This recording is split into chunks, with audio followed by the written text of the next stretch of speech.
नमस्कार, NF news पर आप सभी का बहुत स्वागत। मैं हूं आपके साथ अभिषेक पुंडीर। हिंदुस्तान के इतिहास में, हिंदुस्तान की राजनीति में, या फिर कहें कि हिंदुस्तान के आम जीवन में कोई भी जब जिसका निधन हो जाता है, मृत्यु हो जाती है और निधन के बाद वो आदमी अक्सर महान हो ही जाता है। उसकी जो छवि होती है, जो पुराने काम किए हुए होते हैं, वो सब ढक दिए जाते हैं और महान इंसान बनाने की एक परिकल्पना की तरफ चल पड़ते हैं। ठीक वैसे ही मनमोहन सिंह के केस में भी हो रहा है। पहले मैं आपको सुनाता हूं सुप्रीम कोर्ट के वरिष्ठ वकील अश्विनी उपाध्याय ने मनमोहन सिंह के बारे में क्या कुछ कहा, और फिर समझिएगा उसके भी पीछे की असल सच्चाई। सम्मान किसका होना चाहिए और समाधि स्थल किसका बनना चाहिए? क्या उस व्यक्ति का सम्मान होना चाहिए जिसके 10 वर्ष के कार्यकाल में 10 लाख करोड़ का घोटाला हो गया, 70,000 करोड़ का कॉमनवेल्थ घोटाला, 1,76,000 करोड़ का 2G घोटाला? अगर आप पूरा देखें 2004 से 2014 तो लगभग 10 लाख करोड़ का घोटाला होगा, और भी बहुत सारे घोटाले। क्या उस व्यक्ति का सम्मान होना चाहिए और उसका समाधि स्थल बनना चाहिए सरकारी पैसे से, जिसने संविधान की धज्जियां उड़ाते हुए 2004 में एक नेशनल माइनॉरिटी एजुकेशन एक्ट बनाया और भारत में समुदाय विशेष को फायदा देने के लिए जो स्कूल थे, कॉलेज थे, engineering college, medical college, law college, उनको माइनॉरिटी स्टेटस देना शुरू कर दी। पहली बार भारत में माइनॉरिटी अफेयर मिनिस्ट्री 2006 में बनी है। उसके पहले तक केवल सोशल जस्टिस मिनिस्ट्री हुआ करती थी, जिसको कहते थे सामाजिक न्याय मंत्रालय। सभी गरीबों का कल्याण उसी के जरिए होता था। लेकिन 2006 में पहली बार के रहमान खान साहब को अल्पसंख्यक कल्याण मंत्री बनाया गया और यह काम किया गया था केवल तुष्टीकरण करने के लिए। क्या वो व्यक्ति सम्मान का अधिकारी है जिसने 2010 में विदेशी फंडिंग कराने के लिए FCRA कानून बनाया? ये जो FCRA कानून 2010 में बनाया गया था केवल और केवल भारत विरोधी माओवादियों, नक्सलियों, जिहादियों, मिशनरियों फंडिंग कराने के लिए बनाया गया था 2010, और उसके बाद यहाँ NGOs की पूरी एकदम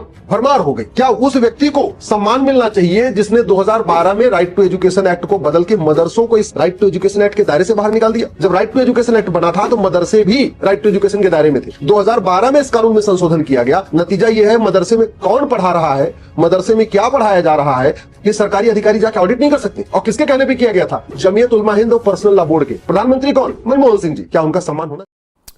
सवाल बहुत सारे हैं। मैं बात इस बारे में नहीं करूंगा कि सम्मान होना चाहिए नहीं होना चाहिए, लेकिन जो कुछ उनके कार्यकाल में किया गया, क्या वो दबाने, छुपाने, ढकने जैसा है? क्या माइनॉरिटी मिनिस्ट्री 2006 में उनके रहते हुए नहीं बनाई गई? और जितने भी चीजों का, जितने भी घोटालों का, 10 लाख करोड़ के घोटालों का जो अश्विनी उपाध्याय ने जिक्र किया है, कांग्रेस पार्टी क्या इनका खंडन कर सकती है? और जो अभी FCRA की जो बात की 2010 में, जो FCRA कानून लाया गया था कि कोई विदेशों में बैठकर कितनी भी फंडिंग कर सकता है आपके यहां, उसके बाद अभी मोदी सरकार की तरफ से जब एक इसमें इस पर सख्ती की गई और इनसे पूछा गया, सिर्फ इतना पूछा गया कि जो पैसा आपके पास आ रहा है, नहीं बता हम पूछते कि कहां से आ रहा है, लेकिन बस इतना बता दीजिए कि इसे खर्च कहां कर रहे हैं आप। इसी साल 2024 में 33,000 ऐसी NGO बंद हो गई जिनके पास जवाब नहीं था कि वो पैसा आखिर कहां भेज रही हैं।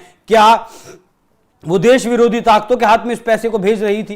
क्या देश विरोधी ताकतों को इस पैसे से मजबूत किया जा रहा था? क्या मनमोहन सिंह वो नहीं थे जिन्होंने कहा था कि इस देश के संसाधनों पर पहला अधिकार अल्पसंख्यकों का है? क्या आतंकवादी के साथ, एक आतंकवादी के साथ, यासीन मलिक के साथ मनमोहन सिंह ने हाथ नहीं मिलाया था?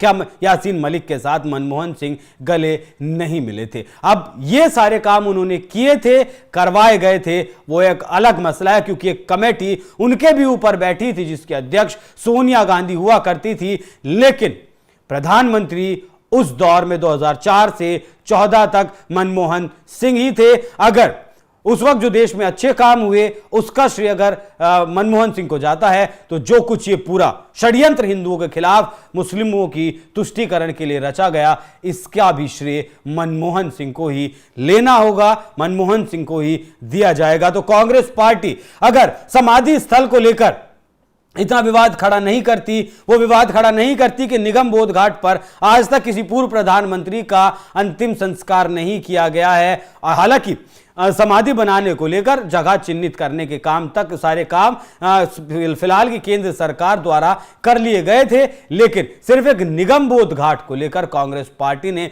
अपनी तो किरकिरी करवाई ही, साथ ही स्वर्गीय डॉक्टर मनमोहन सिंह की भी किरकिरी करवा दी। बाकी अश्विनी उपाध्याय के इन आरोपों पर क्या कुछ आपका जवाब, कमेंट कर जरूर बताइएगा।